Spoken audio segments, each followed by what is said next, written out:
ഹരി ഓം.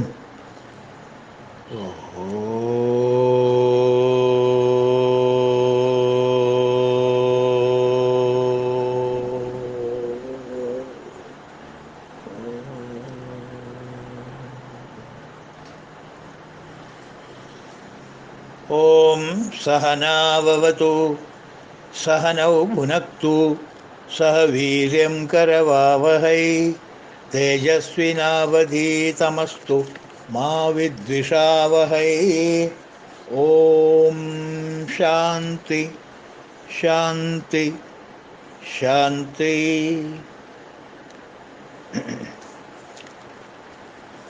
ശാന്താകാരം ഭുജഗശയനം പത്മനാഭം സുരേശം വിശ്വാധാരം ഗഗനസദൃശം മേഘവർണം ശുഭംഗം ലക്ഷ്മീകാന്തം കമലനയനം യോഗിഹൃദ്ധ്യാനഗമ്യം വന്ദേ വിഷ്ണും ഭവഭയഹരം സർവലോകൈകനാഥം. നമ്മളെടുക്കുന്നത് 67ഉം 68ഉം ശ്ലോകങ്ങളാണ്. 67ഉം 68.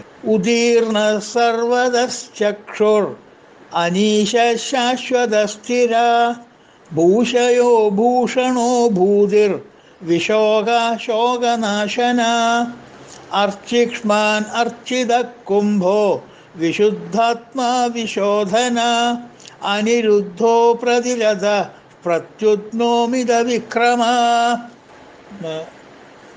Vishnu Sahasranamam class എടുക്കുന്നതിൻ്റെ മുമ്പേ ഒന്ന് എല്ലാവരെയും ഓർമ്മിപ്പിക്കേണ്ട ആവശ്യമില്ല, ഞങ്ങൾക്ക് എല്ലാവർക്കും അറിയാം.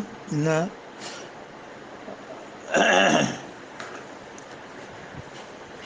വൈകുണ്ഠ ഏകാദശിയാണ്. അതേസമയം ഭഗവത്ഗീത ജയന്തിയാണ്. ഇന്നാണ് ഭഗവത്ഗീത ഉപദേശിച്ചത് യുദ്ധക്കളത്തിൽ ഭഗവാൻ അർജുനനാണ് സങ്കല്പം. അപ്പോൾ ആ ഒരു ഗ്രന്ഥത്തിൻ്റെ പ്രാധാന്യം നിങ്ങളോട് ആരോടും ഞാൻ പറഞ്ഞ് മനസ്സിലാക്കേണ്ട കാര്യമില്ല. അതിന് ഞാൻ സമയവും ചെലവഴിക്കുന്നില്ല. ഇപ്പോൾ എൻ്റെ ഉദ്യമം എന്താ വെച്ചാൽ ആ മഹത് ഗ്രന്ഥത്തിനെ ഇന്ന് നമ്മൾ മനസ്സിൽ ഒന്ന് സ്മരിക്കുക. നമ്മുടെ പാഠം തുടങ്ങുന്നതിൻ്റെ മുമ്പ്, ക്ലാസ് തുടങ്ങുന്നതിൻ്റെ മുമ്പ് നമ്മൾ അതിനെ ഒന്ന് മനസ്സിൽ സ്മരിക്കുക. ആ സ്മരണ തന്നെ നമുക്കത് ഗുണം ചെയ്യും. വെറുതെ സ്മരണ എന്നെ ഗുണം ചെയ്യും. അതിൽ കയറിയിട്ട് അതുപോലെ അത് പഠിക്കാനും അതുപോലെ ആചരിക്കാനും ഒക്കെ പറ്റുമെങ്കിൽ വളരെ വളരെ നല്ലത്. പക്ഷേ എങ്കിലും അറ്റ്ലീസ്റ്റ് ആ ഗ്രന്ഥത്തിനെ കുറിച്ചൊന്ന് സ്മരിക്കുക എന്ന് പറയുന്നത് അതന്നെ ഒരു ഒരു ഒരു എന്താ പറയുക, മുന്നോട്ടുള്ള കാൽവയ്പ്പാണ്. അപ്പോൾ നമുക്കതൊന്ന് ആ ശ്ലോകം അതൊന്ന് ഭഗവത്ഗീത ഒന്ന് സ്മരിച്ച് രണ്ട് മിനിറ്റ് ഒന്ന് സ്മരിച്ചിട്ട് നമുക്ക് നമ്മുടെ ക്ലാസ്സിലേക്ക് കിടക്കാം. ധ്യാന ശ്ലോകത്തിലെ ആദ്യത്തെ ശ്ലോകം നമുക്ക് ചൊല്ലാം. പാർത്ഥായ പ്രതിബോധിതം ഭഗവതാ നാരായണേന സ്വയം വ്യാസേന ഗ്രഥിതാം പുരാണമുനിനാ മധ്യേ മഹാഭാരതം അദ്വൈതാമൃതവർഷിണീ ഭഗവതി അഷ്ടാദശാധ്യായിനീം അംബ ത്വാം അനുസന്ധതാമി ഭഗവത് ഗീതേ ഭവദ്വേഷിണീ. അദ്വൈതാമൃതവർഷിണി എന്ന് മൂലത്തിൽ പറഞ്ഞ പോലെ അമൃതവർഷിണിയായിട്ട് ഈ ശ്ലോകത്തിൻ്റെ തർജ്ജമ തനി മലയാളത്തിലേക്ക് ആരാ ചെയ്തിരിക്കണമെന്ന് നിങ്ങൾക്കറിയാം. കൊടുങ്ങല്ലൂർ കുഞ്ഞോട്ട തമ്പുരാൻ്റെ തർജ്ജമ. അതിൽ മലയാളം ഇങ്ങനെയാണ്: താൻ താനേ വിജയന്നു വേണ്ടി ഭഗവാൻ നാരായണൻ ചൊന്നതാം വ്യാസൻ മാമുനി ഭാരതത്തിനിടയിൽ കൂട്ടിപ്പിണച്ചുള്ളതാം അദ്വൈതാമൃത തൂകുമാറു 18 അധ്യായമൊത്തുള്ളതാം ഗീതേ ദേവി ഭവാംബഹേ ഭവതിയെ വീണ്ടും സ്മരിക്കുന്നു ഞാൻ. എപ്പോഴും നമുക്കതിനെക്കുറിച്ച് സ്മരണ ഇരിക്കട്ടെ. നമ്മുടെ ക്ലാസ്സിലേക്ക് കിടക്കുക. അടുത്ത നാമം 626 അനീഷ. അനീശൻ ഈശൻ ഇല്ലാത്തവൻ അർത്ഥം, ഈശ്വരൻ ഇല്ലാത്തവൻ. ഇന്നലെ നാം കണ്ടു അവിധേയാത്മ എന്നുള്ള നാമം കണ്ടു. അവിധേയാത്മ, ആർക്കും വിധേയനല്ല എന്നർത്ഥം. അതായത് ഈശ്വരനെ ഭരിക്കാൻ ആരുമില്ല എന്ന് കണ്ടു നമ്മൾ. അവിധേയ, ഓൾ പവർഫുൾ, ഒംനിഷ്യൻറ്റ്, ഒംനിപൊട്ടൻറ്റ്, ഒംനി പ്രസൻസ് ഒക്കെ ആകുമ്പോൾ പിന്നെ അതിൻ്റെ മുകളിലൊരു ആരാ വരിക? അപ്പോൾ ഈ അർത്ഥം വരുന്ന നാമം തന്നെയാണ് ഇതും, അനീഷ എന്നുള്ളത്. നാരായണ ഉപനിഷത്തിൽ പറയും, നതസ്യേ കഞ്ചന കശ്ചന, ഈശനില്ല, അവനെ ഭരിക്കാൻ ആരുമില്ല എന്നാണ് മഹർഷിമാർ ഉപനിഷത്തിൽ ഭഗവാനെ കുറിച്ച് പറയുന്നത്. അപ്പോൾ അത് അനീഷ. അടുത്ത നാമം ശാശ്വത സ്ഥിര, ശാശ്വതനും സ്ഥിരനുമായെന്നർത്ഥം. ശാശ്വതമായിട്ടുള്ളവനാണ്, സ്ഥിരമായിട്ടുള്ളവനാണ്, അനക്കൂല്യ, ശാശ്വതമാണ്. അക്ഷരനായ ഭഗവാൻ എല്ലാ കാലത്തും ഒരുവിധ ചുതിയുമില്ലാതെ അച്യുതനായിട്ട് സ്ഥിരമായി സ്വഭാവത്തിലോ ആകൃതിയിലോ ഒരു മാറ്റവും എന്നുമില്ലാതെ സ്ഥിതി ചെയ്യുന്നു എന്നാണ് അവിടെ സൂചിപ്പിക്കുന്നത്. നിത്യ സർവഗതസ്ഥാണു അചലോയം സനാതനം എന്ന് ഭഗവത്ഗീത വാക്യമുണ്ടല്ലോ. നിത്യം, സർവഗതൻ, സ്ഥാണു, അചലോയൻ, സനാതനൻ, എല്ലാ ദിക്കിലുള്ള വസ്തുവാണത്. സർവഗതനാണ്, എല്ലാ ദിക്കിലുള്ള വസ്തുവാണ്. പക്ഷേ അതിന് നിത്യനാണ്, മാറ്റമില്ല. അചലോയം, അനക്കമില്ല. സനാതനം, ഈ നാമത്തിൻ്റെ ഗാംഭീര്യവും അതിൻ്റെ അർത്ഥമൊക്കെ നമ്മൾ വളരെയധികം മുൻപേ വിഷ്ണു സഹസ്രനാമത്തിൻ്റെ വളരെ ആദ്യത്തെ നാമങ്ങളിൽ നമ്മൾ കണ്ടതാണ്. എന്താ പറയുക, സ്ഥാണു എന്ന് വെച്ചാൽ എന്താണ്, അചലം എന്ന് വെച്ചാൽ എന്താണെന്നൊക്കെ നമ്മൾ വളരെ കണ്ടതാണ്. ഏതായാലും അതിവിടെ രണ്ടാമത് റിപ്പീറ്റ് ചെയ്ത് കഴിഞ്ഞു. ശാശ്വത സ്ഥിര, അതേ അർത്ഥം തന്നെയാണ്. അതുകൊണ്ട് അധികം നമ്മൾ സമയം ചെലവഴിക്കുന്നില്ല. ഭൂഷയ, അടുത്ത നാമം ഭൂഷയ, ഭൂമിയിൽ ശയിച്ചവൻ എന്നൊരർത്ഥമുണ്ട്. അല്ലെങ്കിൽ അതായത് ഭൂമിയിൽ അവതരിച്ചവൻ എന്നൊരർത്ഥം. മഹാവിഷ്ണു ഭൂമിയിൽ അവതരിച്ചവനായതുകൊണ്ട് ഭൂഷയ, ഭൂമിയിൽ ശയിക്കുന്നവൻ, ശയിച്ചവൻ. വഷട്കാരോ എന്നൊരു നാമുണ്ടല്ലോ, മൂന്നാമത്തെ, വിശ്വം വിഷ്ണു വഷട്കാരോ, ഭൂമിയിലേക്ക് പ്രവേശിച്ചവൻ എന്നർത്ഥം. അപ്പോൾ ഭൂമിയിൽ ശയിച്ചവൻ, ഭാഷയുടെ പ്രയോഗങ്ങളാണ് അതൊക്കെ. അപ്പോൾ അതിൻ്റെ അർത്ഥം അതാണ്, ഭൂമിയിൽ ശയിച്ചവൻ എന്നർത്ഥം. രണ്ടാമത്തെ അർത്ഥം, ഭൂമി ആരിൽ ശയിക്കുന്നുവോ അവൻ, നേരെ ഓപ്പോസിറ്റ് മീനിങ് ആണ്.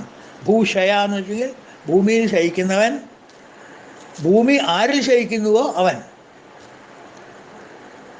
എല്ലാ സൃഷ്ടിയും എന്നിൽ നിക്ഷിപ്തമായിരിക്കുന്നു അർജുന എന്ന് ഭഗവത് വാക്യല്ലേ, ഗീതാവാക്യം ഉണ്ടല്ലോ. ഞാൻ ആരിലുമില്ല, എല്ലാവരും എന്നിലാണ്. മനസ്സിലായില്ലേ? എല്ലാവരും എന്നിലാണ്, എല്ലാ കുടങ്ങളും മണ്ണിലാണ്. കൂടുതൽ ഉദാഹരണങ്ങളിലേക്ക് ഞാൻ കടന്ന് ബോറടിപ്പിക്കുന്നില്ല. അതുകൊണ്ട് ഭൂഷയ, ഭൂമിയിൽ ശയിക്കുന്നവൻ അർത്ഥം വന്നു. അവതാര പുരുഷന്മാർ വന്നതോടു കൂടിയിട്ട് ഭൂമിയിൽ ആവശ്യത്തിന് ഇറങ്ങി വരുന്നു. അതാത് സന്ദർഭത്തിൽ, അതാത് ചുറ്റുപാടുകളിൽ, അതാത് ആവശ്യത്തിന് വേണ്ടിയിട്ടുള്ള ധർമ്മത്തിനെ നിലനിർത്താനായിട്ട്, ധർമ്മ സംസ്ഥാപനാർത്ഥായ സംഭവാമി യുഗേ യുഗേ, ഞാൻ സംഭവിക്കുന്നു മീൻസ് ഞാൻ ഭൂമിയിലേക്ക് വരുന്നു. കാരണം ഇവിടെയാണ് ധർമ്മം നിലനിർത്തേണ്ട ആവശ്യം. ഇവിടെ ഭൂമിയിൽ ധർമ്മം നിലനിർത്തിയാൽ എല്ലാ ദിക്കിലും നിലനിൽക്കും. ഇവിടെ ധർമ്മം ഇല്ലെങ്കിൽ എല്ലാ ദിക്കിലും അധപ്പതിക്കും. മനസ്സിലായി? അതുകൊണ്ട് അവതാരമെടുത്ത് ഭൂമിയിലേക്ക് വരുന്നു. അതാണ് ഭൂഷയ. മറ്റർത്ഥം, ഭൂമി ആരിൽ ശയിക്കുന്നുവോ, ആരിലാണോ ഈ ഭൂമി എല്ലാം ശയിക്കുന്നത്, ഈ സൃഷ്ടി എല്ലാം ശയിക്കുന്നത് ആരിലാ? ലയനമാകുന്നത് ഏതിലാ? നിലനിൽക്കുന്നത് ഏതിലാ? എവിടുന്ന അതൊക്കെ വന്നത്? എല്ലാം അവിടുന്ന് തന്നെ. ഭൂഷയ. അടുത്ത നാമം ഭൂഷണ. ഭൂഷണ മീൻസ് അലങ്കരിക്കുന്നവൻ എന്നർത്ഥം. ഭൂഷണ, ഡെക്കറേഷൻ, അലങ്കരിക്കുന്നവൻ, അലങ്കരിക്കുന്നവൻ, വിശിഷ്ടനായി നിൽക്കുന്നവൻ. എ ക്ലാസ് അപ്പാർട്ട് എന്നൊക്കെ പറയില്ലേ, A class by itself എന്നൊക്കെ പറയില്ലേ നമ്മൾ.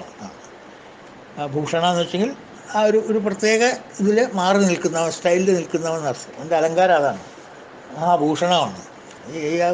നമുക്ക് സ്പെസിഫിക് ആയിട്ട് ഇങ്ങനെ കണ്ടാൽ അറിയാം നമുക്ക്, അത് ഭഗവാനാണ്. അങ്ങനെ അതാണ് എൻ്റെ അർത്ഥം. ഭഗവത് സാന്നിധ്യം എവിടെയായാലും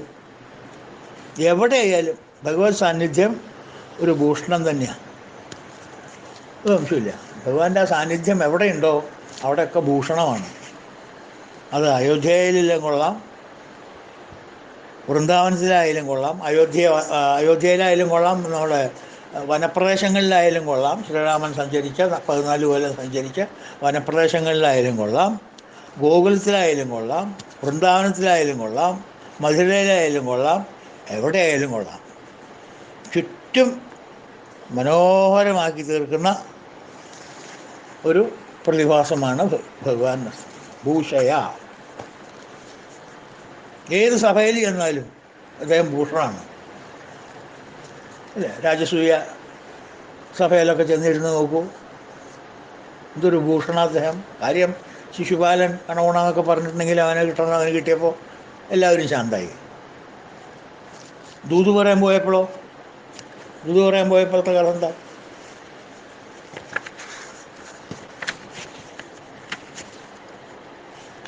അവിടെയും ആ സഭയിലും ആരാ ഭൂഷണമായിട്ട് നിന്നത്?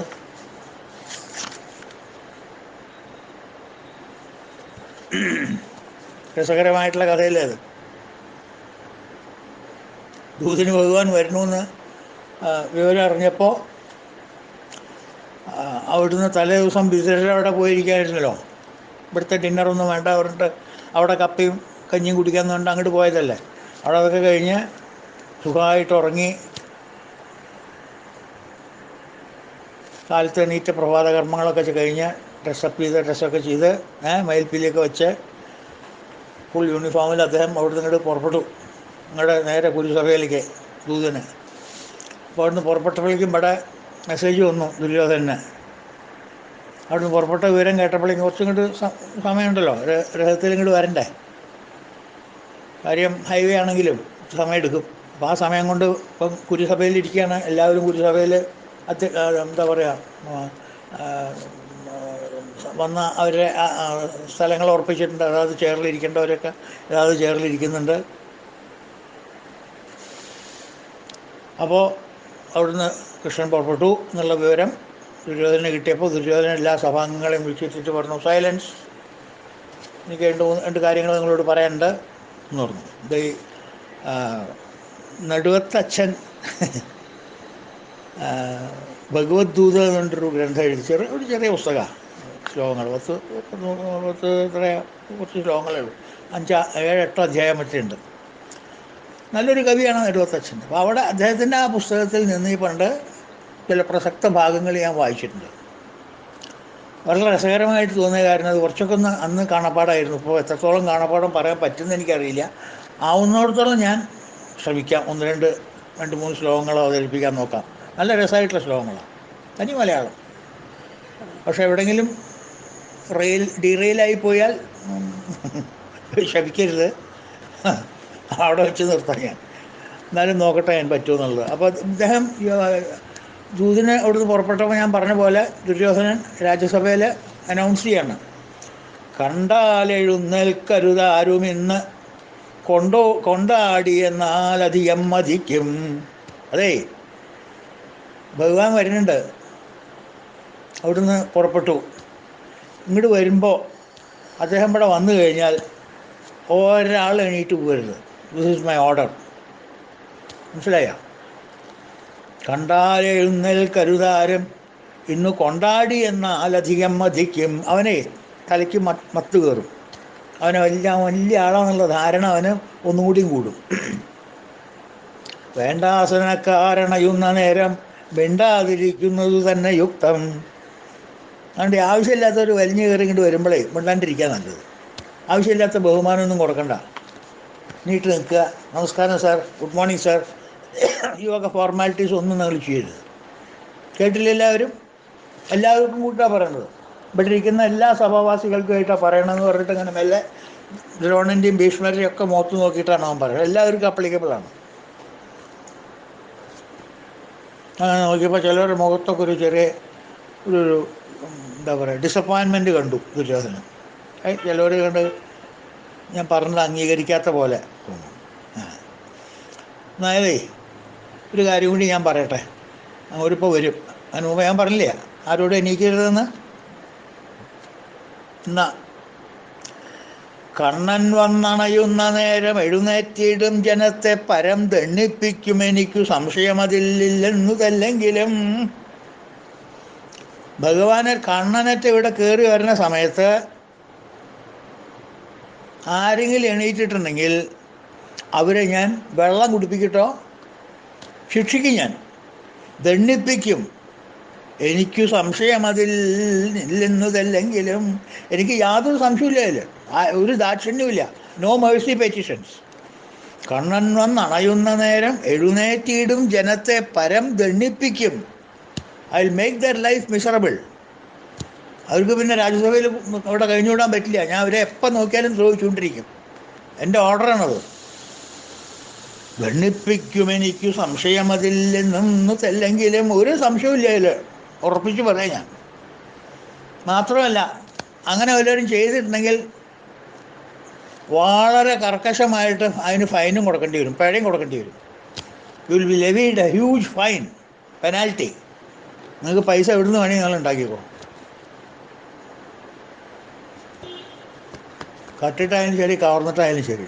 എണീറ്റുവോ, എൻ്റെ ആജ്ഞ ധിക്കരിച്ച് ഞങ്ങൾ എണീറ്റുവോ, പിന്നെ നിങ്ങൾക്ക് ഒന്ന് സഭയിൽ ബുദ്ധിമുട്ടാവും. രണ്ടാമത് നെക്സ്റ്റ് ഡേ കുറച്ച് സമയം വേണമെങ്കിൽ തരാം, ഒരു മാസം രണ്ട് മാസം സമയം തരാം. പക്ഷേ എണീറ്റവരൊക്കെ ഫൈൻ കൊടുക്കണം. എത്രയാണ് ഫൈൻ? കണ്ണൻ വന്നണയുന്ന നേരം എഴുന്നേറ്റിടും ജനത്തെ പരം ദണ്ണിപ്പിക്കും എനിക്കു സംശയമതിന്നില്ലതല്ലെങ്കിലും. സ്വർണം 100 തുലവും തരേണം എഴുന്നേറ്റ് എന്നെ ആജ്ഞ ലംഘിച്ചവൻ. 100 തുലം സ്വർണം. ഒരു തുലം എന്ന് വെച്ചെങ്കിൽ എത്രയാ? 50 പവനോ 60 പവനോ കണക്കായിക്കോളും. എന്തൊരു ക്വാണ്ടിറ്റി, സാധാരണക്കാർക്ക് സഹിക്കാൻ പറ്റാത്തൊരു ക്വാണ്ടിറ്റി എന്ന് വെച്ചോളൂ. സ്വർണം 100 തുലവും തരേണം എഴുന്നേറ്റ് എന്നെ ആജ്ഞ ലംഘിച്ചവൻ. അന്ന് മീഡിയം ഓഫ് എക്സ്ചേഞ്ച് സ്വർണ്ണമായിരുന്നല്ലോ. അപ്പോൾ പറഞ്ഞു എല്ലാവരുടെയും സ്വർണ്ണ കിഴിയല്ലേ ഉണ്ടാവുക കയ്യിലൊക്കെ. അപ്പോൾ 100 കിലോ സ്വർണം തരേണ്ടി വരും ഓരോരുത്തരും. സൂക്ഷിച്ചു നോക്കണം മതി. മാത്രമല്ല I will make your life miserable. സ്വർണം 100 തുലം തരേണം എഴുന്നേറ്റ് എന്നെ ആജ്ഞ ലംഘിച്ചവൻ. If you disobey my order ever, this is the punishment. ഇനിയിപ്പോൾ ഇതിന് യാതൊരു മാറ്റമില്ല. കർണൻ തന്നെ പറഞ്ഞുവെങ്കിലും ഇതിൽ ഭേദപ്പെടുത്തില്ല ഞാൻ. No amendments. ഈ ബില്ലിന് ഒരു അമെൻമെൻറ്റും ഇല്ല. നിങ്ങൾ എന്തൊക്കെ ബഹളം കൂട്ടിയാലും ശരി, I will make no amendments even if Karnan were to say. Karnan എന്ന് പറഞ്ഞാൽ എൻ്റെ ഡിയറസ്റ്റ് ഫ്രണ്ടാണ്. അങ്ങനെയുള്ള കർണൻ പറഞ്ഞാൽ പോലും അനങ്ങില്ല.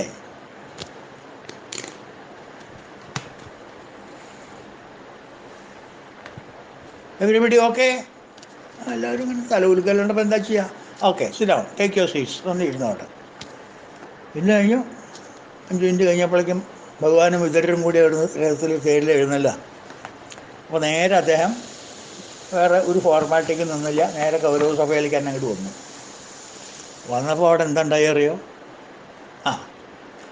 പൊൽപ്പൂമാതിൻ മണാളൻ തിരുവടി അകലത്തിന്നിതാ വന്നിടുന്നു. ഇതങ്ങനെ വരുന്നുണ്ട്. അദ്ദേഹത്തിൻ്റെ രഥം ഇങ്ങനെ കാണാണ്ട്, സെക്യൂരിറ്റി ഗാർഡിന് ഇങ്ങനെ കാണാൻ രഥം വരുന്നത്. ആരാ വരണേ? പൊൽപ്പൂമാതൻ മണാളൻ തിരുവടി അകലത്തിന്നിതാ വന്നിടുന്നു. കേൾപ്പേറും കാന്തിപൂരം കുരുസഭയിലിതിൻ മുന്നമേ ചെന്നിടുന്നു. സഭയുടെ മുമ്പിലെത്തി. റണ്ണിങ് കമൻട്രിയാണ്. കുരുസഭയുടെ മുമ്പിലെത്തി. അവിടെ രഥം നിർത്തി, താഴത്തേക്ക് ഇറങ്ങി. കുരുസഭയിലേക്ക് കാല് വെച്ചു. എല്ലാവരും കണ്ടു കുരുസഭയിലേക്ക് പോകാൻ കാല് വെക്കണത്. അപ്പോൾ വീഴുന്നു ദുര്യോധന നൃപതി വസിക്കുന്ന പീഠത്തിൽ നിന്ന്. ആദ്യം സ്വന്തം ഇരിക്കണ പീഠത്തിൽ നിന്ന് ആകെ ഇളകിയിട്ട് ഇളക്കിയിട്ട് അങ്ങോട്ട് മറിഞ്ഞു വീണു ദുര്യോധനൻ. ഇവൻ്റെ കണ്ട ഈ ഭൂഷയ എന്നൊക്കെ പറയില്ലേ നമ്മൾ, ഭൂഷണ, അദ്ദേഹത്തിൻ്റെ ആ ഭൂഷണം അങ്ങോട്ട് കണ്ട ഉടനെ അവിടെ ഉണ്ടായ ഒരു വ്യത്യാസം. ആരാണോ ഈ എണീക്കരുത് എന്ന് പറഞ്ഞ ആജ്ഞ കൊടുത്തവൻ, അവൻ തന്നെ അങ്ങോട്ട് എണീറ്റു. അപ്പോൾ വീഴുന്നു ദുര്യോധന നിർവധി വസിക്കുന്ന പീഠത്തിൽ നിന്ന്. എണീക്കുക മാത്രമല്ല, എണീക്കാൻ നോക്കിയപ്പോൾ തട്ടിലറിഞ്ഞ് വീഴുകയും ചെയ്തു. പോരെ? ഒപ്പം വീഴുന്നു കർണൻ കുസൃതികൾ തൊഴുതും കൊണ്ടിതാ നിന്നിടുന്നു. കർണനും വീണു. പിന്നെ ബാക്കിയുള്ളവരുടെ കാര്യം പറയണോ?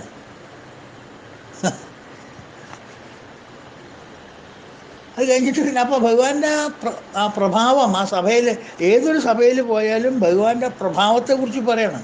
അതിന് ഇറസിസ്റ്റബിൾ, തടുക്കാൻ പറ്റില്ല. It is pure എഫൾജൻസ്. 100 സൂര്യൻ ഉദിച്ചു വരുന്ന പ്രകാശം ആരൊക്കെ കണ്ണു വെച്ച് നോക്കാൻ പറ്റുക? കണ്ണടച്ചു പോവില്ല അവർ.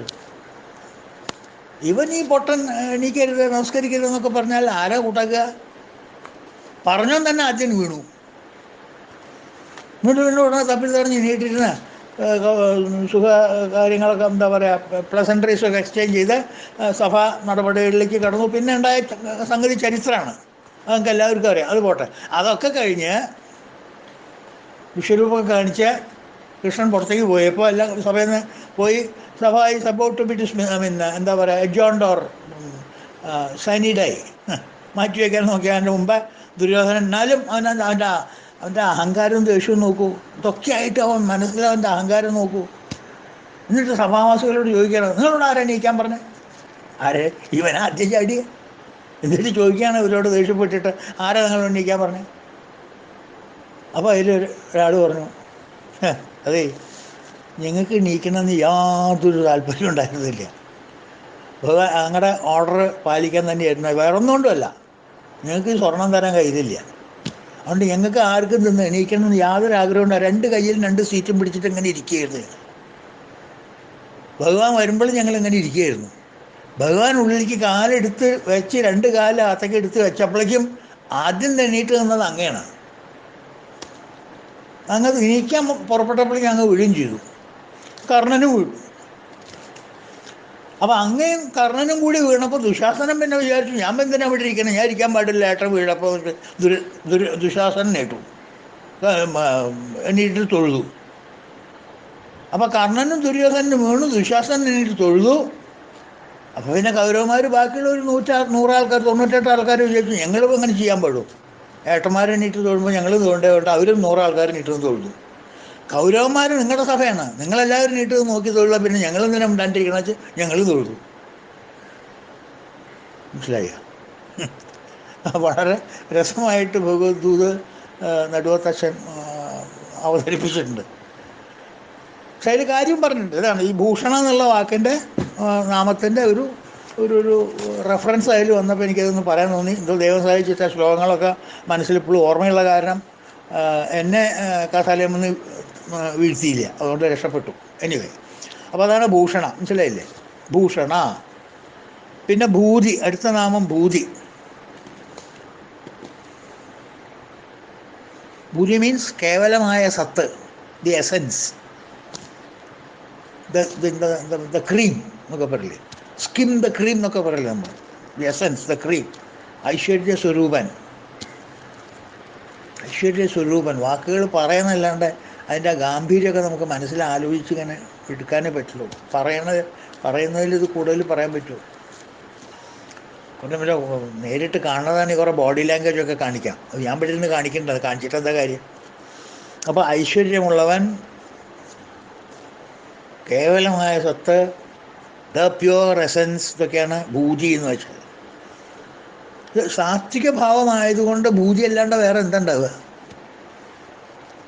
സത്വം യത്തത് പരാഭ്യാം അപരികലനതോ എന്ന് പറഞ്ഞിട്ടില്ലേ?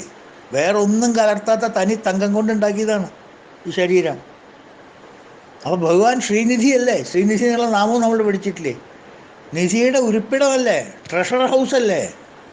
റെപ്പോസിറ്ററി ഓഫ് ഓൾ നിധീസ് അല്ലേ?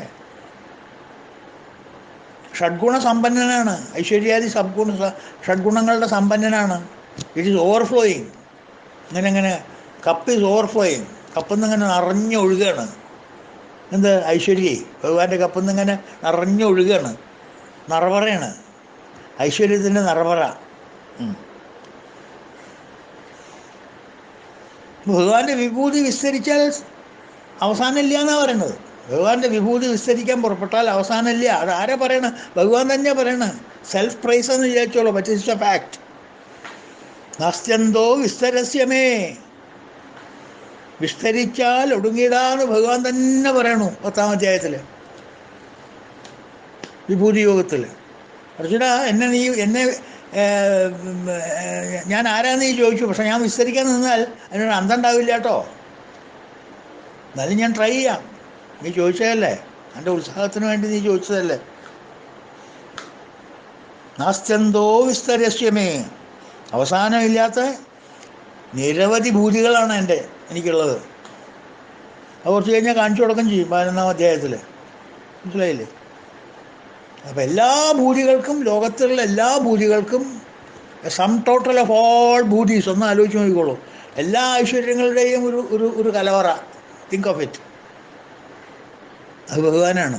അതുകൊണ്ടാണ് ഭൂതി എന്ന് പറയാൻ കാരണം. ഭൂതി. പിന്നെ അടുത്ത നാമം വിശോക. വിശോക മീൻസ് ശോകമില്ലാത്തവൻ. പരമാനന്ദമായിട്ടുള്ള സ്വരൂപനായിട്ടുള്ള ഭഗവാന് ദുഃഖത്തിനിടയുണ്ടാവുമോ? ശോകമില്ല. കാരണം പരമാനന്ദമാണ്. സുഖമല്ല അദ്ദേഹം അനുഭവിക്കുന്നത്. ഹാപ്പിനെസ് അല്ല, പ്ലഷറല്ല, താൽക്കാലിക സുഖമല്ല. പിന്നെ എന്താ അദ്ദേഹം അനുഭവിക്കുന്നത്? ആനന്ദമല്ല, പരമാനന്ദം. അത് അനുഭവിക്കുകയല്ല, അദ്ദേഹത്തിൻ്റെ സ്വസ്വരൂപം അതാണ്. ആനന്ദസ്വരൂപനാണ്, സച്ചിത് ആനന്ദ സ്വരൂപനാണ്. ഷഡ്വൈരികളെ ജയിച്ചിട്ടുള്ളവന് എങ്ങനെ ദുഃഖം ഉണ്ടാവാനാ, ശോകം ഉണ്ടാവാനാ? ജിതേന്ദ്രിയൻ എന്നുള്ളൊരു നാമം നമ്മൾ എടുത്തിട്ടില്ലേ? ജിതേന്ദ്രിയ, ഇന്ദ്രിയങ്ങളൊക്കെ ജയിച്ചവൻ. ഇതിനെങ്ങനെ ദുഃഖം ഉണ്ടാവും? ഇന്ദ്രിയങ്ങളാണല്ലോ ദുഃഖത്തിന് കാരണം. ദുഃഖങ്ങൾക്ക് നമ്മൾ ഉണ്ടാക്കി തരുന്ന ഒക്കെ അതല്ലേ. ദുഃഖാലയം അശാശ്വതം.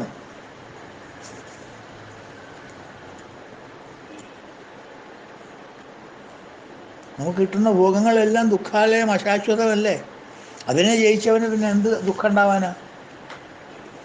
അവരെ വേണ്ട വഴിക്ക് നിർത്താനുള്ള കഴിവ് ഭഗവാന്റെ മനസ്സിനും ബുദ്ധിക്കുമുണ്ട്.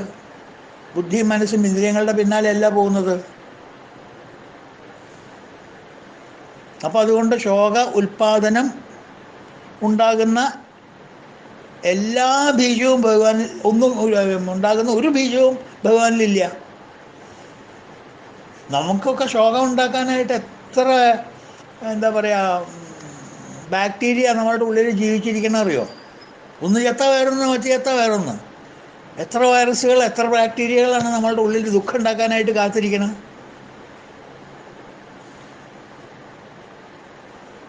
ഭഗവാന്റെ ഉള്ളിൽ യാതൊരു ബാക്ടീരിയ ഇല്ല. ശോകബീജങ്ങളൊന്നുമില്ല. ശോകത്തിനെ ഉണ്ടാക്കത്തക്കുള്ള ബീജങ്ങളൊന്നുമില്ല. അതൊക്കെ എന്താ ബീജങ്ങൾ? ഇന്ദ്രിയാസക്തിയിൽ നിന്ന് കിട്ടുന്ന വിഷയഭോഗങ്ങളാണ്. അതൊന്നുമില്ല ഭഗവാന്. ഭഗവാൻ സ്വയം പരമാനന്ദം അനുഭവിച്ചുകൊണ്ടിരിക്കുകയാണ്.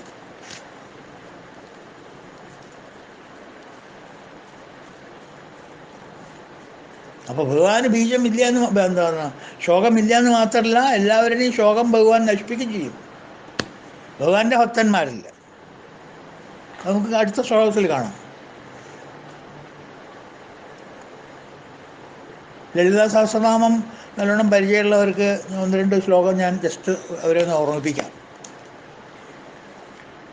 അതിൻ്റെ അർത്ഥം ഒന്ന് ആലോചിച്ച് നോക്കൂ. നിരാഗാരാഗമഥന, ഓർമ്മ വരുന്നുണ്ടോ ശ്ലോകം? നിരാഗാരാഗമഥന നിർമ്മദാ മദനാശിനി നിശ്ചിന്ത നിരഹങ്കാര നിർമോഹാ മോഹനാശിനി നിർമ്മമാ മമതാഹന്ത്രി നിഷ്പാപാ പാപനാശിനി നിഷ്ക്രോധ ക്രോധശമനി നിർലോഭാലോഭനാശിനി. ഉണ്ടോ? എന്തൊരു പ്ലേ ഓഫ് വേർഡ്സാണ് നോക്കൂ. നിരാഗ രാഗമഥന, നിരാഗനാണ്, എനിക്ക് രാഗമില്ല. എന്നാലോ ആൾക്കാരിലുള്ള രാഗമഥന, രാഗത്തിനെ ഞാൻ മതിക്കും. ആരുടെ രാഗത്തിനെ? എൻ്റെ ഭക്തന്മാരിൽ വല്ല ട്രേസ് ഓഫ് രാഗം ഉണ്ടെങ്കിൽ അതിനെ നശിപ്പിക്കും ഞാൻ. നിരാഗ രാഗമഥന നിർമ്മത മദനാശിനി, മതം ഉണ്ടാവില്ല, അഹങ്കാരം ഉണ്ടാവില്ല, അത് നശിപ്പിക്കും. നിർമ്മത മദനാശിനി നിശ്ചിന്ത നിരഹങ്കാര, യാതൊരു വിധമായിട്ടുള്ള നെഗറ്റീവ് ചിന്തകളും ഉണ്ടാവില്ല, ദുരഹങ്കാരങ്ങളൊന്നും ഉണ്ടാവില്ല. നിർമോഹ മോഹനാശിനി, നോ ഡെലൂഷൻ ഉണ്ടെങ്കിൽ അത് നശിപ്പിക്കും. നിർമ്മമാ മമാഹന്ത്രി, മമ എൻ്റെ എന്നുള്ള വിചാരം ഉണ്ടാവില്ല, അത് ഹന്ത്രി, എന്താ എൻ്റെ? ഞാനല്ല എല്ലാം, പിന്നെന്താ എൻ്റെ? അല്ലേ? നിർമ്മമാ മമതാഹന്ത്രി നിഷ്പാപാ പാപനാശിനി. ഞാൻ പാപരഹിതനാണ്, അമ്മ പാപരഹിതയാണ്. പക്ഷേ എല്ലാവർക്കും വല്ല ട്രേസ് ഓഫ് പാപം ഉണ്ടെങ്കിൽ, പൂർവ്വജന്മ സുഹൃതം കൊണ്ട് വല്ല പാപം ഉണ്ടെങ്കിൽ, ദുഷ്കർമ്മം ചെയ്തിട്ടുണ്ടെങ്കിൽ അത് നശിപ്പിക്കും കാലക്രമേണ. നിഷ്ക്രോധ ക്രോധശമനി. എനിക്ക് ആവശ്യമില്ലാത്ത ദേഷ്യമൊന്നുമില്ല. ആകപ്പാടെ ദേഷ്യം വരെ രാക്ഷസന്മാരെ കണ്ടല്ല, അവരെ കണ്ട ഇങ്ങനെ ധരിച്ചിരിക്കുന്നത്. ക്രോധ ക്രോധശമിനി. ക്രോധം എല്ലാവരുടെ മനസ്സിലുണ്ടെങ്കിൽ അതും ശമിപ്പിക്കും. നിർലോഭ ലോഭനാശിനി. ലോഭമില്ല. ലോഭമോഹം ഉണ്ടെങ്കിൽ നിങ്ങളുടെ ലോഭങ്ങളൊക്കെ ഞാൻ നശിപ്പിക്കും.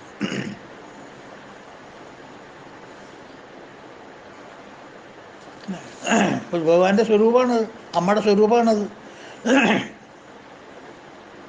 അപ്പോൾ ഇനി നമ്മൾ നിങ്ങളാ സഹസ്രനാമം, ലളിതാ സഹസ്രനാമം ചെല്ലുന്നവർ ചെല്ലുമ്പോൾ ഈ നാമം, 2 ശ്ലോകം ഇതിനായിട്ടൊന്ന് കണക്ട് ചെയ്യൂ. വിശോക എന്നുള്ളതിലേക്ക് കണക്ട് ചെയ്ത് നോക്കൂ. മനസ്സിലാ ഒരു ഐഡിയ പോട്ടെ. വിഷ്ണു സഹസ്രനാമവും ലളിതാ സഹസ്രനാമവും എന്താ അതിൻ്റെ ലിങ്ക് എന്നുള്ളത് ഒന്ന് ആലോചിച്ചാൽ മതി. അപ്പോൾ മനസ്സിലിങ്ങനെ ഫ്ലാഷ് ചെയ്ത് വരും. എന്താ പറയുക, സ്ക്രീനിൽ അത്രേ വേണ്ടോ അവർ ഓർമ്മ വരണം. ഒന്ന് സ്മരിക്കുക അതെന്തോ ഒന്നാണെന്ന്.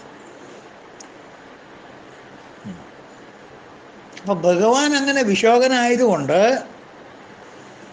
ശോകം തീരെ ഭഗവാൻ ഇല്ലാത്തത് കൊണ്ട് ആ ധൈര്യമാണ് അർജുനോട് പറഞ്ഞത്. അർജുന അശോച്യാൻ മാ ശുച, ദുഃഖിക്കരുത് അർജുന എന്ന് ഭഗവാൻ ധൈര്യമായിട്ട് പറയണമെങ്കിൽ ഭഗവാൻ ദുഃഖിക്കാത്തവനായിരിക്കണം, അല്ലേ? നമ്മളൊക്കെ തിരിച്ചല്ലേ അഡ്വൈസ് കൊടുക്കുക. ഏതാണോ നമുക്ക് കഴിയാത്തത് അതാവാൻ പറയും വേറൊരാളോട്. അതെ, ബി പി ഉണ്ടല്ലേ, ഉപ്പ് കൂട്ടരുത് കേട്ടോ, തൊട്ട് പോകരുത് ഉപ്പ്. എത്രയുണ്ട് ബി പി? അത്രയുണ്ട്. അയ്യോ ഉപ്പ് തൊടരുത് കേട്ടോ, തൊടരുത് ഉപ്പ്. ഈ കക്ഷി അഡ്വൈസും കൊണ്ട് വീട്ടിലേക്ക് പോകും. അഡ്വൈസ് കൊടുത്താൽ അയാളുടെ വീട്ടിലേക്ക് മടങ്ങും. ഉച്ചഭക്ഷണത്തിനിരിക്കും, മേശമ്മൽ സാധനങ്ങൾ കൂട്ടാനും പുളുങ്കറിയും എലിശ്ശേരിയൊക്കെ വരും. ആദ്യത്തെ ഉരുള ഉരുട്ടി നല്ല അങ്ങോട്ട് മിണുങ്ങാന്ന് വിചാരിച്ച് എലിശ്ശേരിയിലൊന്നങ്ങനെ ഒപ്പി കുറച്ച് മെഴുക്ക് വരച്ചൊക്കെ എടുത്ത് ഒന്നിച്ച് കലക്കി. പണ്ടത്തെ കാരണവന്മാർ നല്ല ഉരുള ഉണ്ടാക്കില്ലേ, ആ ഒരു ഉരുള ഉണ്ടാക്കിയിട്ട് അങ്ങോട്ട് തൊണ്ടയിലിട്ട് അങ്ങോട്ട് മിണുങ്ങാന്ന് വിചാരിച്ച് വായിൽ ഇട്ടപ്പോഴേക്കും എന്താ ലക്ഷ്മിക്കുട്ടി അത്, ഇതിലെവിടെ ഉപ്പുള്ളത്? രസം കളഞ്ഞു അതിൻ്റെ. അല്ല ഏട്ടന് ബി പി അല്ലേ? എന്ത് ബി പി? വായുടെ നാവല്ലേ, നാവിൻ്റെ രസമല്ലേ ആദ്യം നോക്കണ്ട, പിന്നെ ബി പി ഒക്കെ നോക്കാമെന്ന്. അതിന് മരുന്ന് കഴിക്കണില്ലേ? അപ്പോൾ ഇയാളുടെ പെരുമാറ്റം എവിടെ, കൊടുത്ത അഡ്വൈസ് എവിടെ? തന്നെ നമ്മളെല്ലാവരും ചെയ്യുന്നത്, എല്ലാവരും ചെയ്യുന്നത് തന്നെയാണ്. എനിക്ക് ചെയ്യാൻ പറ്റാത്തൊക്കെ ഞാൻ എല്ലാവരും അഡ്വൈസ് ചെയ്യും. ചെയ്യുകയാണെങ്കിൽ ചെയ്യട്ടെ. ഭഗവാൻ അങ്ങനെയല്ല. ഭഗവാൻ അല്ലാത്തത് ഭഗവാൻ ഒരാൾ അഡ്വൈസ് ചെയ്യില്ല. ഞാൻ വിശോകനാണ്, എനിക്ക് ശോകമില്ല, അതുകൊണ്ട് ഞാൻ എൻ്റെ ഭക്തന്മാർക്ക് ശോകമുണ്ടാവരുത് എന്ന് ഞാൻ ഉറപ്പിച്ചു പറയണു. ഭഗവത്ഗീതയുടെ ഇന്ന് ഏതായാലും ഗീതാദിനാണ്, അത് സന്ദർഭം വരുകൊണ്ട് നമ്മൾ ഒന്നുകൂടി സ്മരിക്കുകയാണ്. ഭഗവത്ഗീതയിലെ ആദ്യ അവസാനം ശോകം അരുത് എന്നാണ് അതിൻ്റെ തീം. ആദ്യം പറഞ്ഞതും അവസാനം പറഞ്ഞതും ശോകം അരുത് എന്നാണ്. ഭഗവത്ഗീത ശങ്കരാചാര്യർ ഭാഷ്യം തുടങ്ങിയത് എവിടുന്നെന്ന് അറിയോ? ഇത്രയും ചുരുങ്ങിയ കാലയളവിൽ 32 വയസ്സിൽ ഇത്രയും മഹത്തായിട്ടുള്ള ഗ്രന്ഥങ്ങൾ ഓരോന്നോരോന്ന് രചിച്ച് കമൻട്രി എഴുതി, വ്യാഖ്യാനം എഴുതി, ട്രാൻസ്ലേഷൻസ് എഴുതി, നാടുകൾ ദേശങ്ങൾ സഞ്ചരിച്ച് മിഷണറി പ്രവർത്തനം എടുത്ത് ഇതിലൊക്കെ ഏർപ്പെട്ട് വരണമെങ്കിൽ എല്ലാ പുസ്തകവും 100% അങ്ങോട്ട് തർജ്ജമ ചെയ്താൽ പറ്റില്ല. അതിൽ ഏതാണോ എസൻസ് ആയിട്ടുള്ളത്, കാതലായിട്ടുള്ളത്, ആ ഭാഗം മാത്രമേ തർജ്ജമയുള്ളൂ, ബാക്കിയുള്ളതൊക്കെ അദ്ദേഹം വിടും. ഭഗവത്ഗീതയിൽ അദ്ദേഹം ട്രാൻസ്ലേഷൻ എന്താ പറയുക, വ്യാഖ്യാനം തുടങ്ങിയത് ഏത് ശ്ലോകം മുതലറിയോ? 2-ാം അധ്യായത്തിലെ 11-ാമത്തെ ശ്ലോകം. കാരണം ഭഗവത്ഗീതയിലെ 2-ാം അധ്യായത്തിലെ 11-ാമത്തെ ശ്ലോകം മുതലേ ആണ് വേദാന്തം തുടങ്ങുന്നുള്ളൂ. മറ്റതൊക്കെ കഥയാണ്. രണ്ടാൾക്കാരോടും തേരിൽ നടുക്കിൽ നിർത്താൻ പറഞ്ഞ അർജുന ഇയാൾ ഭഗവാൻ കൊണ്ട് നടുക്കിൽ നിർത്തി. ഡ്രൈവർ നടുക്കിൽ നിർത്തിയിട്ട് ഭഗവാൻ അങ്ങനെ കാണിച്ചു കൊടുത്തു അർജുനനോട്. അർജുന ഇടത്തോട്ടും വലത്തോട്ടും മേപ്പോട്ടും കീഴ്പോട്ടൊക്കെ നോക്കി. ആകെ ബുദ്ധിമുട്ടി. വെള്ളം കുടിക്കണം എന്ന് പറഞ്ഞു, ബി പി നോക്കണം എന്ന് പറഞ്ഞു, ശരീരമാകെ വറക്കണമെന്ന് പറഞ്ഞു, ഡോക്ടറെ കൊണ്ടുവരിക അല്ലെങ്കിൽ മെഡിക്കൽ ഹോസ്പിറ്റലിലേക്ക് പോകുകയെന്ന് പറഞ്ഞു, അല്ലെങ്കിൽ അതൊന്നും വേണ്ട ഞാൻ നേരെ കാശിയിലേക്ക് പോകുകയെന്ന് പറഞ്ഞു. ഇങ്ങനെയുള്ള കഥകൾ ദുര്യോധന അത് ചെയ്തു. അയാൾ ശംഖൂരി, മറ്റാൾ ചെണ്ട കൊട്ടി. ഇങ്ങനെയുള്ള കഥകളാണ് രണ്ടാമത്തെ ഭഗവത്ഗീതയിൽ ഫുൾ ഒന്നാമത്തെ അധ്യായവും അർജുന വിഷാദയോഗവും രണ്ടാമത്തെ അധ്യായത്തിൽ 10 ശ്ലോകവും അതിനാണ്. അതൊന്ന് പുസ്തകം ഒന്ന് റെഫർ ചെയ്ത് നോക്കൂ. 11ാമത്തെ ശ്ലോകത്തിലാണ് ശങ്കര ഭഗവത്പാദർ അദ്ദേഹത്തിൻ്റെ കമൻട്രി തുടങ്ങുന്നത്. അതാണ് ശരിക്ക് ഗീത തുടങ്ങുന്ന ശ്ലോകം. അപ്പോൾ രണ്ടാമത്തെ അധ്യായത്തിൽ 11ാമത്തെ ശ്ലോകത്തിൽ ആണ് ഫിലോസഫി തുടങ്ങുന്നത്. ആ ശ്ലോകം തുടങ്ങുന്നത് അശോച്യാനന്വശോചസ്ത്വം പ്രജ്ഞാവാദംശ്ച ഭാഷസേ എന്നാണ്. അശോച്യാനന്വശോചസ്ത്വം, ദുഃഖിക്കാൻ ആവശ്യമില്ലാത്ത കാര്യങ്ങളിൽ അർജുന നീ ദുഃഖിക്കുന്നു, വലിയ വീമ്പ് കിടക്കണു. അപ്പോൾ ദുഃഖിക്കരുത് എന്നുള്ളൊരു മെസ്സേജാണ് ഗീതയുടെ തുടക്കം തന്നെ.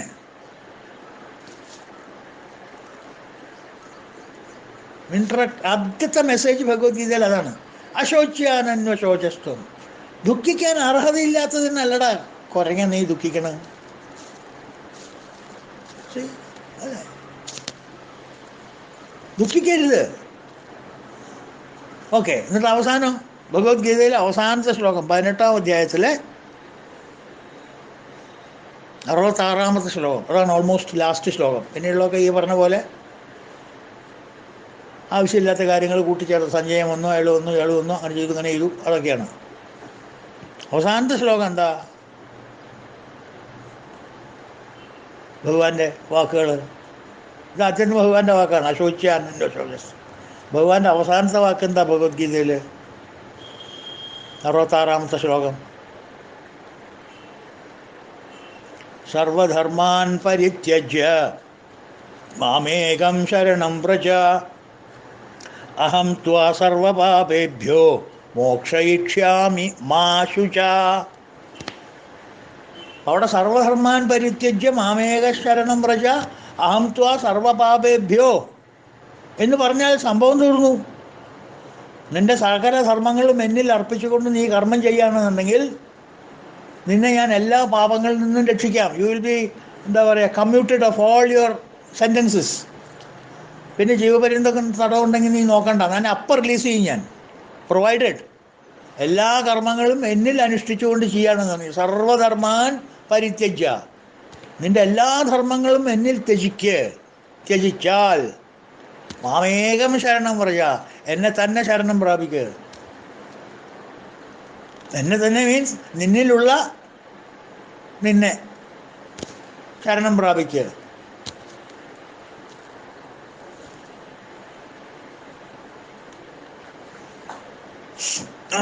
അങ്ങനെ ചെയ്ത് നോക്ക്. സർവധർമാൻ പരിത്യജ്യ മാമേകം ശരണം വ്രജ അങ്ങനെ ചെയ്താലോ, അഹം ത്വാം സർവപാപേഭ്യോ, ഞാൻ നിന്റെ സർവപാപങ്ങളും മോക്ഷയിഷ്യാമി മാ ശുച, മോക്ഷയിഷ്യാമി, സർവപാപങ്ങളിൽ നിന്നും നിന്നെ ഞാൻ മോചിപ്പിക്കും. Full stop. അർത്ഥം കഴിഞ്ഞു. പക്ഷെ ഭഗവാൻ അവിടെ നിർത്തിയില്ല, 2 അക്ഷരം കൂടി ഉപയോഗിച്ചു. ഇതൊക്കെയും പറഞ്ഞ് ഭഗവാൻ അർജുൻ്റെ പുറത്തൊരു തട്ട് കഴിച്ചിട്ടേ മാ ശുച, ദുഃഖിക്കണ്ടോ, ഞാൻ ഉണ്ട പിന്നാലെ. കുട്ടികളോട് അമ്മ സ്കൂളിൽ പോകുമ്പോൾ പറയില്ലേ, കരഞ്ഞ് അച്ഛൻ ചോക്ലേറ്റ് കൊടുക്കും, അത് കൊടുക്കും, ഇത് കൊടുക്കും. ഒരു വിധം കുട്ടികളുടെ കരച്ചിലങ്ങോട്ട് മാറ്റി ഏതാണ്ട് ഓട്ടോറിക്ഷയിൽ കയറുന്ന സമയമായ പുറത്തങ്ങനെ തട്ടിയിട്ട് പിന്നാമ്പറന്ന് പറയില്ലേ, നിലവിളിക്കണ്ട കേട്ടോ കൂട്ടാ, 4 മണിക്ക് ഇങ്ങോട്ട് വരണല്ലേ, പേടിക്കണ്ട അല്ലേ. ആ മാ ശുച എന്നുള്ളൊരു വാക്കുണ്ടല്ലോ, അവിടെ അക്ഷരം ഉണ്ടല്ലോ, അതാണ് തത്വം, ഭഗവത്ഗീതയുടെ തത്വം. ആദ്യം പറഞ്ഞ അശോച്യാനെന്ന്. അപ്പം ശോകം അരുത്, ഇതാണ് വിശോക. ഇതിനു വേണ്ടിയിട്ടാണ് ആ ഗ്രന്ഥം പുറത്തേക്ക് ഇറങ്ങിയിട്ടുള്ളത്. ആദ്യ അവസാനം അതാണ്. അപ്പം അത് ഭഗവാൻ പ്രാക്ടീസ് വാട്ട് യു പ്രീച്ച്. സ്വാധ്യായ പ്രവചനേച. സ്വാധ്യായം ചെയ്തതിൻ്റെ ശേഷം മാത്രമേ പ്രവചനം ചെയ്യുള്ളൂ. ഭഗവാനിൽ ഒരു സമയത്തും എപ്പോഴും ഒരു കോപവുമില്ല. ഈശാവാസ്യത്തിൽ പറയും തത്ര തത്ര കോ മോഹ ക നാശോ ശോക. മോഹവുമില്ല, ശോകവുമില്ല. തത്ര കോ മോഹ ക ശോക. മോഹമില്ല, ശോകവുമില്ല. വിശോക. ഓക്കെ. അടുത്ത നാമം ശോകനാശന. നേരത്തെ പറഞ്ഞില്ലേ, ശോകത്തെ നശിപ്പിക്കുന്നവൻ എന്നർത്ഥം. അവിടെ ശോകബീജങ്ങളെ നശിപ്പിച്ചു ഭഗവാൻ. അതാണല്ലോ ആദ്യത്തെ പറഞ്ഞത് നമ്മൾ. ആ ശോകബീജങ്ങളെ നശിപ്പിച്ചിട്ട് അഥവാ എന്തെങ്കിലും അതിൽ ബാക്കി ഉണ്ടെങ്കിൽ, വല്ല ബാക്ടീരിയയൊക്കെ എസ്കേപ്പ് ചെയ്ത് പോയിട്ടുണ്ടെങ്കിൽ, മനുഷ്യന്മാരിലുണ്ടെങ്കിൽ അതിനെ നശിപ്പിക്കുന്ന അർത്ഥം. ഭക്തന്മാരിൽ എന്തെങ്കിലും ഒരു റെസിഡ്യൂറി കിടപ്പുണ്ടെങ്കിൽ അതും കൂടി നശിപ്പിക്കും. ശോകനാശന. ഭഗവാൻ വിശോകനാണ്. ഭഗവാൻ യാതൊരു ശോകവുമില്ല. വിശോക എന്നുള്ള നാമത്തിൽ അത് വന്നു. ഇവിടെ പറയുന്നത് ശോകനാശന. എന്തെങ്കിലും ഒരു ബാക്ടീരിയ ഓടി പോയിട്ടുണ്ടെങ്കിൽ, രക്ഷപ്പെട്ടിട്ടുണ്ടെങ്കിൽ, ഫിൽട്ടർ ചെയ്യാതെ പോയിപ്പെട്ടിട്ടുണ്ടെങ്കിൽ അതിനെയും കൂടി നശിപ്പിക്കും. ആ ബീജത്തിനെയും കൂടി ഇവിടെ നശിപ്പിക്കും. ശോകനാശന. സംസാരികളുടെ, അതായത് ഭക്തന്മാരുടെ താപത്രയങ്ങൾ ആണ് ദുഃഖം എന്ന് പറയുന്നത്. താപത്രയമാണ് ദുഃഖം. 3 തരത്തിലുള്ള താപമാണ്, ദുഃഖമാണ് മനുഷ്യനുള്ളത്. 3ഉം ഭയമാണ്. ഭയം കൊണ്ടാണ് ഈ ദുഃഖം ഉണ്ടാവുന്നത്. ഇതൊക്കെ വളരെ ലിങ്ക്ഡാണ്. അജ്ഞാനഭയം, മരണഭയം, ദുഃഖഭയം. ദുഃഖമുണ്ടാവുമോ എന്നുള്ളൊരു ഭയം, മരിക്കുമോ എന്നുള്ളൊരു ഭയം, അറിവില്ലായ്മയുണ്ടല്ലോ എന്നുള്ളൊരു ഭയം. ഇതാണ് താപത്രയം. ആ താപത്രയത്തിനെ ഭഗവാൻ നശിപ്പിച്ച് എപ്പോൾ യസ്യ സ്മരണമാത്രേണ. ഒന്ന് വിചാരിച്ചാൽ മതി, ഒന്ന് സ്മരിച്ചാൽ മതി. അധികം കാര്യമൊന്നും ചെയ്യണ്ട. ജസ്റ്റ് സ്മരണ, ജസ്റ്റ് റിമെമ്പറൻസ്. അങ്ങനെ വന്നാൽ തന്നെ അദ്ദേഹം ശോകനാശനാവും. അത് ശോകങ്ങളെല്ലാം നശിപ്പിക്കുന്ന അർത്ഥം. ഈ അർത്ഥം നമ്മൾ മുമ്പ് കണ്ടിട്ടുണ്ട് ഇല്ലേ? വിഷ്ണു സഹസ്രനാമം തുടങ്ങുമ്പോൾ തന്നെ നമ്മൾ കേട്ടിട്ടുണ്ട്. യസ്യ സ്മരണമാത്രേണ ജന്മസംസാരബന്ധനാത് വിമുച്യതേ നമസ്തസ്മൈ വിഷ്ണവേ പ്രഭ വിഷ്ണവേ. ഭക്തന്മാരെ യസ്യ സ്മരണമാത്രേണ, സ്മരണമാത്ര കൊണ്ട് രക്ഷിക്കുന്നു എന്നർത്ഥം. ശോക എന്നാണ് ആ നാമത്തിൻ്റെ ശോകനാശന. ശോകനാശന. അപ്പോൾ ഭക്തന്മാരെ താമസമില്ലാതെ, ഭക്തരായാൽ കേട്ടോ, ഭക്തരായാൽ താമസമില്ലാതെ സംസാരത്തിൽ നിന്ന് രക്ഷിക്കും എന്ന് ഭഗവാൻ ഉറപ്പ് നൽകിയിട്ടുണ്ട് ഭഗവത്ഗീതയിൽ. Almost guarantee card. 2 ശ്ലോകങ്ങളിലായിട്ട് 12ാം അധ്യായത്തിൽ ഭക്തിയോഗത്തിൽ 2 ശ്ലോകങ്ങളിൽ തകർപ്പിച്ച് പറഞ്ഞിട്ട് ഭഗവാൻ, എൻ്റെ ഭക്തന്മാരെ ഞാൻ വിടില്ല, കൈവിടില്ല.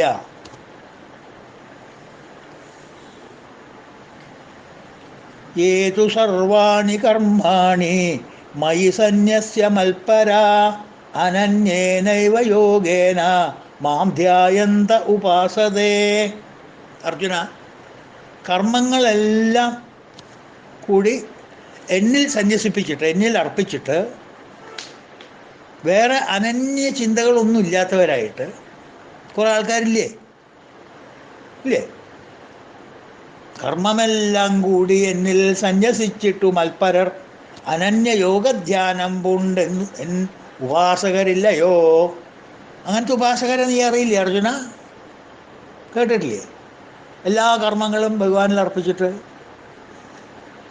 മയി സന്യസ്യ മൽപര അനന്യേനൈവ യോഗേന, വേറെ ആരും ശരണം പ്രാപിക്കാതെ എന്നിൽ മാത്രം ശരണം പ്രാപിച്ചിട്ട് അനന്യ യോഗധ്യാനം, എന്നിൽ തന്നെ ധ്യാനിച്ചു കൊണ്ടിരുന്ന് സദാസമയത്തും എന്നെ സ്മരിച്ച് അങ്ങനെ ഇരിക്കുന്ന ഉപാസകരില്ലേ അർജുന?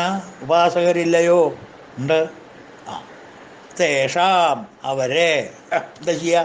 തേഷാം അഹം സമുദ്ധർത്വാ മൃത്യുസംസാരസാഗരാത് ഭവാമി ന ചിരാത് പാർത്ഥ മയ്യാവേശിതചേതസാം. തേഷാം, ആരെ? മേൽപ്പറഞ്ഞവരെ, ഉപാസകരില്ലേ, നേരത്തെ പറഞ്ഞ ഉപാസകർ, അങ്ങനെയുള്ളവരെ തേഷാം അഹം സമുദ്ധർത്വ, ഞാൻ അവരെ രക്ഷിക്കും. എവിടുന്ന്? മൃത്യു സംസാര സാഗരാത്. ഈശ്വര, പിന്നെ എന്താ വേണ്ടത്? ഒരു ഒരു ജനക്കൂട്ടത്തിൽ നിന്ന് രക്ഷിച്ചു കൊണ്ടുപോരല്ല, അല്ലെങ്കിൽ ഒരു തീവണ്ടി അപായത്തിലുള്ള ആൾക്കാർ നിറഞ്ഞിട്ട് അവിടുന്ന് രക്ഷിച്ചു കൊണ്ടുപോരല്ല, ഒന്നും പറ്റാണ്ടേ. ഇത് എവിടുന്നാണ് രക്ഷിക്കണം ഭഗവാൻ? ചില്ലറ രക്ഷയെന്നല്ല, മൃത്യു സംസാര സാഗരാത്, ജന്മജന്മങ്ങളായിട്ടുണ്ടാവുന്ന സംസാര സാഗരത്തിൽ കിടന്ന് മുങ്ങിത്താഴുന്നവനെ അവിടെ നിന്ന് പിടിച്ച് കയറ്റുന്ന പറയുന്നത്. ആരെ? നേരത്തെ പറഞ്ഞവരെ. ഏതു സർവാണി കർമാണി മയി സന്യസ്യ മൽപര അനന്യനേവ യോഗേന മാം ധ്യായന്ത ഉപാസതേ തേഷാം, അങ്ങനെയുള്ളവരെ അഹം സമുദ്ധർത്വ മൃത്യു സംസാര സാഗരാത്, അവരെ മൃത്യു സംസാര കടലിൽ കരകയറ്റുവൻ. എന്താ ഗ്യാരണ്ടി? നോക്കൂ, എന്ത് ഗ്യാരണ്ടിക്കാണ് ഭഗവാൻ പറയണം നമ്മളോട്? ഇന്നെ കാര്യങ്ങൾ ചെയ്താൽ ഇന്നെ ഗുണങ്ങൾ നമുക്ക് കിട്ടും. 1 2 1 2, അവിടെ 1 2 3 അല്ലാണ്ട് വേറെ പ്രശ്നമില്ല ഭഗവാന്, എല്ലാം ക്ലിയർ കട്ട്. അവരെ മൃത്യു സംസാര കടലിൽ കരകയറ്റുവൻ. പാർത്ഥ ഞാനുണ്ട് നെല്ലുള്ളം ചേർന്നു നിൽക്കുന്നവർക്കുടൻ, അവർക്ക് ഞാനുണ്ട്, ഊട്ടനെ കൊടുക്കും ഞാൻ. അചിരാത് എന്നാ പറഞ്ഞേക്കണം. അചിരാത് എന്നുള്ള വാക്കിൻ്റെ തർജ്ജമ ഉണ്ടോ? ഭവാമി ന ചിരാത് പാർത്ഥ, അചിര, താമസമില്ലാതെ. അതന്നെ അവിടെ തമ്പുരാൻ ഉപയോഗിച്ചിട്ടുണ്ട്. പാർത്ഥ ഞാനുണ്ട് എന്നിലുള്ളം ചേർന്നു നിൽക്കുന്നവർക്കുടൻ, ഉടൻ, താമസമൊന്നുമില്ല. ഭഗവാൻ പറഞ്ഞ കണ്ടീഷൻസ് നമ്മൾ അങ്ങോട്ട് കംപ്ലൈ ചെയ്ത് കഴിഞ്ഞാൽ പിന്നെ ഭഗവാൻ പറഞ്ഞ ബ്ലെസ്സിങ്സിന് ഒരു താമസവും ഇല്ല. ഉടനെ. സമയം പറയാൻ പറ്റുമോ? അത് പറയാൻ പറ്റില്ല. അത് ചെയ്ത് കഴിഞ്ഞാൽ ഇത് ഉടനെ കിട്ടും. അത് ചെയ്യേ. ഭക്ഷണം കഴിഞ്ഞാൽ വിശപ്പ് എപ്പോഴാണ് മാറുക? അചിരാത്, അപ്പം മാറും. ഭക്ഷണം കഴിച്ച് ഉടനെ വിശപ്പ് മാറും. എപ്പോഴാണ് ഭക്ഷണം കഴിക്കാതെ മാത്രമേ നോക്കണ്ടൂ. ഭക്ഷണം കഴിച്ചിട്ട് 4 മണിക്കൂർ കഴിഞ്ഞിട്ട് വിശപ്പ് മാറുകയാണെങ്കിൽ അവനെന്തോ അസുഖമുണ്ട്. ഭക്ഷണം ഞാൻ കഴിച്ചു, വിശപ്പ് മാറിയിട്ടുമില്ല, അങ്ങനെ ബുദ്ധിമുട്ട് ആൾക്കാരെ കാണാൻ. ഭവാമി ന ചിരാത് പാർത്ഥ മയ്യാവേശിത ചേതസാം. പാർത്ഥ ഞാനുണ്ട് എന്നുള്ളം ചേർന്നു നിൽക്കുന്നവർക്കുടൻ, എൻ്റെ ഉള്ളിൽ ചേർന്ന് നിൽക്കുന്നവർക്ക്, എന്നോട് കൂട്ടി നിൽക്കുന്നവർക്ക്, എന്നെ തൊട്ട് നിൽക്കുന്നവർക്ക്, എന്നിലെല്ലാം അർപ്പിച്ചിട്ടുള്ള കർമ്മം ചെയ്യുന്ന ആൾക്കാർക്ക്, അവർക്ക് കൂട്ടി ഞാനുണ്ട് ഉടൻ. Immediately I'm there for them. ചാടിക്കോ. നമ്മൾ നെറ്റിട്ടിട്ടാണ് കളിക്കുന്നത്. വീണാലും നെറ്റിലേ വീഴുള്ളൂ. വലയിന്ന് പോയാൽ കുളത്തുനിന്ന് പോയാൽ വലയിൽ. You are under my protection. Your annual maintenance കോൺട്രാക്റ്റാണ് ഭഗവാൻ. I am there to protect you. ഇത് കൂടുതൽ എന്ത് ഗ്യാരണ്ടി എവിടുന്ന് കിട്ടാനാണ്? നമുക്കത് കണ്ണും കാതും ഇല്ലാതെ കേൾക്കാനും കാണാനുള്ള കഴിവില്ലാത്തതാണ് ഭഗവാന്റെ കുറ്റ. അപ്പോൾ ഭക്തന്മാരെ താമസമില്ലാതെ ഭക്തരായാൽ ഈ നൂലാമാലകളിൽ നിന്നൊക്കെ രക്ഷിച്ച് പിന്നീട് ഇനി ചളിക്കുണ്ടിൽ ഇറക്കാണ്ട് യന്ത്രഞ്ഞാലിൽ കയറ്റാണ്ട് നേരിട്ട് ഈസ് അപ്പ് ദെയർ. സാൽവേഷൻ, നിർവാണ ഒക്കെ പറയും. അതാണ്. അപ്പോൾ നമ്മൾ തുടങ്ങിയതും ഗീതയിൽ നിന്ന്, ഇപ്പം അവസാനിച്ചതും ഗീതയിൽ നിന്ന്. അതും ശുഭം. അങ്ങനെ ഇരിക്കട്ടെ. അപ്പോൾ എല്ലാവർക്കും ഭഗവത്ഗീത ആശംസകൾ, വൈകുണ്ഠ ഏകാദശി ആശംസകൾ. എല്ലാം വിചാരിച്ചതുപോലെ ജീവിതത്തിൽ നിങ്ങൾക്ക് എല്ലാവർക്കും ഈശ്വരഭക്തിയും ഈശ്വരാനുഗ്രഹവും എല്ലാം ഉണ്ടാവട്ടെ. അപ്പോൾ പിന്നെ അത് രണ്ടുണ്ടെങ്കിൽ പിന്നെ വിചാരിച്ചതൊക്കെ ശരിയായിക്കോളും. പിന്നെ ഓരോന്നോരോന്നും എടുത്ത് പറയേണ്ട കാര്യമില്ല. അപ്പോൾ എല്ലാവർക്കും ബാക്കിയുള്ള ക്ലാസ് നമുക്ക് നാളെ കാണാം. നാളെ എല്ലാവർക്കും അതുവരെ ഹരി ഓം. ഓം പൂർണ്ണമദ പൂർണ്ണമിദം പൂർണ്ണാത് പൂർണ്ണമുദച്യതേ പൂർണ്ണസ്യ പൂർണ്ണമാദായ പൂർണ്ണമേവാവശിഷ്യതേ. ഓം ശാന്തി ശാന്തി ശാന്തി. ഹരി ഓം തത്സത്. ഓം ശ്രീ ഗുരുഭ്യോ നമഃ. കൃഷ്ണ, ഗുരുവായൂരപ്പ, ഭഗവാനേ രക്ഷിക്കണേ. നാരായണ.